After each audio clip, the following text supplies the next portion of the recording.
एक शराबी शराब पी के आरती से टकरा गया तो बॉडी नीचे गिर गया। लोगों ने पकड़ के शराबी को पीट रहा था तो शराबी बोला, अरे भाई जो नीचे गिरा है वो तो कुछ बोल नहीं रहा है, फिर तुम लोग क्यों नेता बन रहे हो? क्या सोच है रे तेरी, मानना पड़े। पहले नानी दादी के घर बच्चे पैदा होते थे, इसीलिए वो बार बार नानी दादी के घर जाते थे। और आजकल तो अस्पताल में पैदा होते हैं, इसीलिए वो बार बार अस्पताल जाते हैं। सुनो, हाँ? मैं एक फिल्म बनाने जा रहा हूँ, तुम मेरी फिल्म में काम करोगी? हाँ, पर सीन क्या है? तुम्हें सिर्फ धीरे धीरे पानी में जाना होगा। ठीक है, पर फिल्म का नाम क्या है? फिल्म का नाम है गई भैंस पानी में। हेलो, हाँ? ये कैसा सितम ढाने लगी हो? क्यों? अरे बीवी किसी और की हो और सपने में मेरे आने लगी हो। सुनो जी, मैं अगले जन्म में भी इसी घर की बहू बन के आऊंगी। अरे मैं ये साला घर ही बेच दूंगा।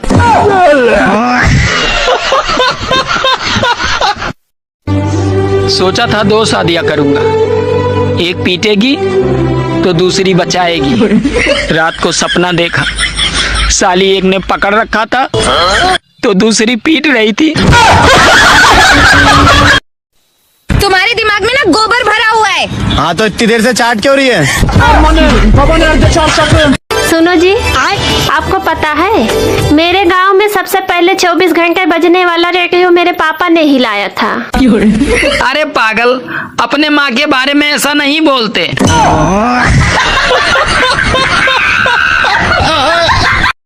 दोस्तों, ससुराल में दामाद को इतना इज्जत क्यों मिलता है जानते हैं? क्योंकि ससुराल वालों को पता है ये वही महान इंसान है जो हमारे घर के तूफान को संभाले हुआ है।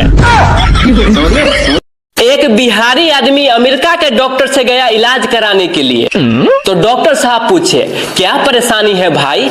तो बिहारी आदमी बोला, डॉक्टर साहब मेरा पेट भरभरात है, मेरा कान खुजखुजात है, मेरा जुबान लड़खड़ात है, मेरा हड्डी झनझनात है। तो डॉक्टर साहब बोले, चुप, एकदम चुप, तुम्हारी बातों को सुन सुन के मेरा मूड सनकात है। नींबू, केला और नारियल तीनों आपस में बातचीत कर रहा था तो नींबू बोला, लोग तो मुझे बीचों बीच काट के निचोड़ के पी जाते हैं। तो केला बोला, लोग तो मुझे नंगा करके खा जाते हैं। फिर नारियल बोला, यार तुम दोनों तो फिर भी ठीक हो, लोग तो मुझे इतना पटकते हैं कि मेरा सूसू निकल जाता है और लोग उसे भी पी जाते हैं। एक लड़की डॉक्टर के पास अपनी रिपोर्ट लेने गई, रिपोर्ट गलती से बदल गई थी। डॉक्टर, बधाई हो, आप माँ बनने वाली हो। लड़की चिल्लाते हुए बोली, हे भगवान, अब तो गाजर पे भी भरोसा नहीं कर सकती। ऐसा कौन सा फूल है जो 36 साल में सिर्फ एक बार ही खिलता है? 36 साल में सिर्फ एक बार खिलता है? हाँ। ऐसा कोई फूल होवे नहीं करता है? होता है। होता होगा तो हम नहीं जानते। कल मैं आधार कार्ड से पैसे निकलवाने एक दुकान पे गया तो दुकान वाले ने पूछा किस बैंक में खाता है? तो मैंने कहा मैं किसी बैंक में नहीं खाता हूँ, मैं तो घर पे खाता हूँ। इतने में वो साला मुझे डांट के भगा दिया। अब आप ही लोग बताओ इसमें गलती क्या थी मेरी? एक पत्नी ने अपने पति से बोली कि अच्छा एक बात बताइए, पार्वती जी और शिव भगवान के फोटो में शिव भगवान त्रिशूल लिए खड़े हैं, लक्ष्मी जी और विष्णु भगवान के फोटो में विष्णु भगवान चक्र लिए खड़े हैं, सीता जी और राम भगवान के फोटो में राम भगवान धनुष लिए खड़े हैं, सिर्फ एक ही भगवान जी के फोटो हैं, राधा जी और कृष्ण भगवान जी के फोटो, जो कृष्ण भगवान बांसुरी बजा रहे हैं, ऐसा क्यों? तो पति बोले, तुम इतना भी नहीं समझती हो, सारे देवताएं अपने अपने पत्नी के साथ खड़े हैं, इसलिए हथियार लिए हुए हैं, बस एक ही कृष्ण भगवान है जो अपने गर्लफ्रेंड के साथ है, इसलिए चैन से बांसुरी बजा रहे हैं। आप कहाँ थे ज्ञानी बाबा? स्वर्ग में गांधी जी चित्रगुप्त से मिले और धरती पर छोड़े गए अपने तीनों बंदरों का हाल पूछे। तो चित्रगुप्त बोले, गांधी जी आपके तीनों बंदरों तो बहुत मजे में है। जो बहरा था वो सरकार बन गया, जो अंधा था वो कानून बन गया, और जो गूंगा था वो जनता बन गई। ऐसी कौन सी सब्जी है जिसमें हल्दी नहीं डलती? सब्जी में हल्दी नहीं डलती? हाँ, पता नहीं। गाइस कमेंट में बताओ। बताओ 50 में से 5 कितनी बार घटा सकते हैं? 10 बार। नहीं। 50 में से 5 10 बार। नहीं। फिर नहीं बता। आप लोग बताओ। सुनो जी। हाँ। अच्छा ये बताओ, शादी के 15 साल बाद मर्द 50 साल के लगने लगते हैं, पर औरतें 30 साल की क्यों लगती हैं? क्योंकि साल में औरतें अनेक बार पूजा में भगवान से कहती हैं कि हे भगवान, मेरी भी उम्र मेरे पति को लग जाए। सुनो। हाँ? अच्छा, औरतें शादी के बाद मोटी क्यों हो जाती हैं?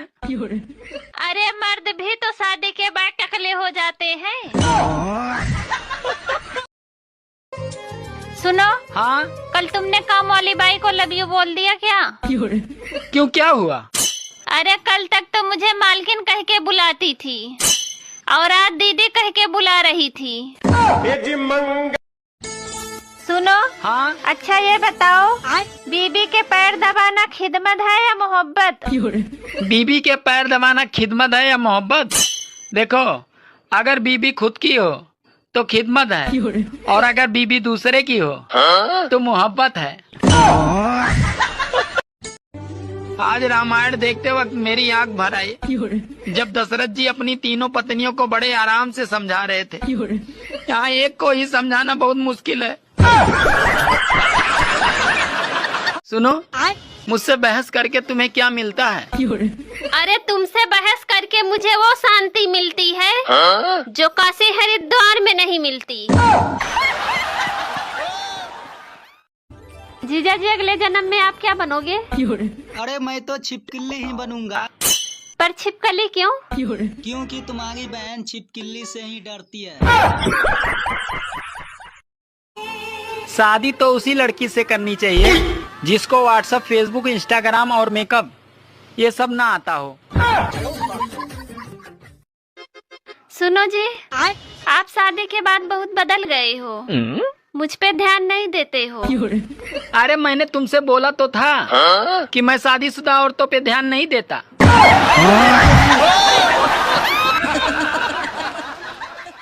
सुनो, मेरा वजन कम कैसे होगा? तुम अपनी गर्दन को दाएं से बाएं हिलाती रहो। किस समय? अरे जब तुम्हें कोई खाने को पूछे उस समय। सुनो, ये फोन काम नहीं कर रहा है, दूसरा ले लूं क्या? अरे काम तो तुम भी नहीं करती, मैंने कुछ कहा?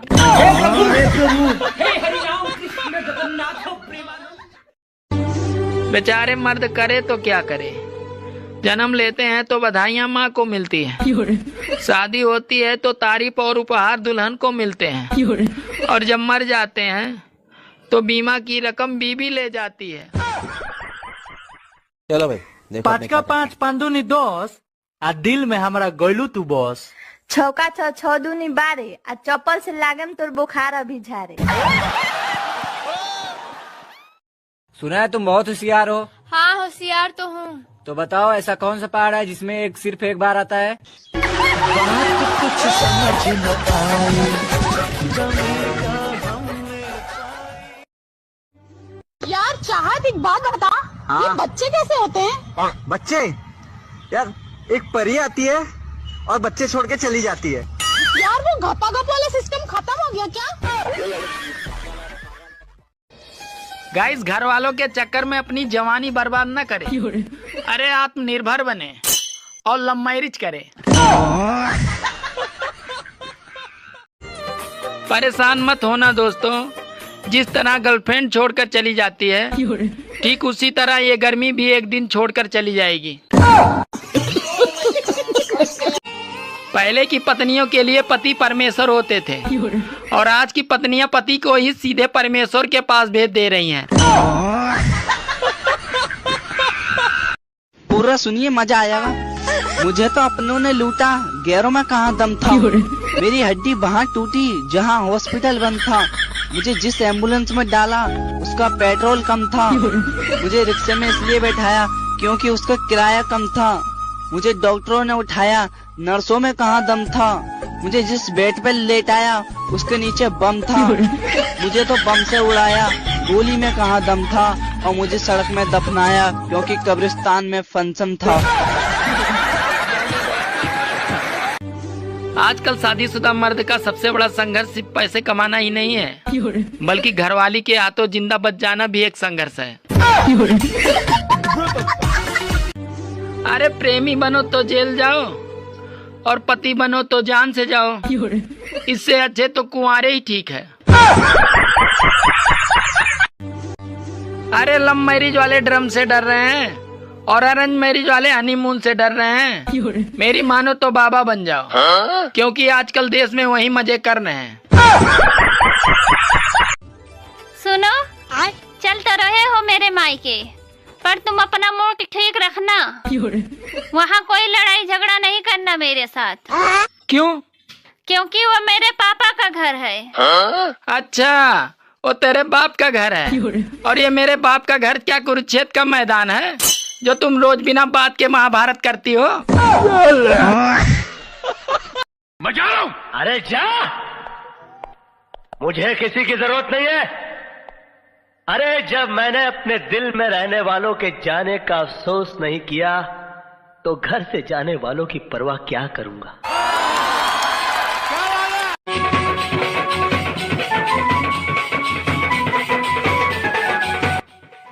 बेटा, गली में देख किसके घर ढोल बज रहे हैं। अरे जिसके माँ बाप समझदार हैं उसके घर बज रहे हैं। सुनो जी, ये लव मैरिज करने से फायदा क्या होता है? अरे पागल, लव मैरिज करने से फायदा ये होता है कि सुहाग रात के दिन शर्माना नहीं पड़ता है।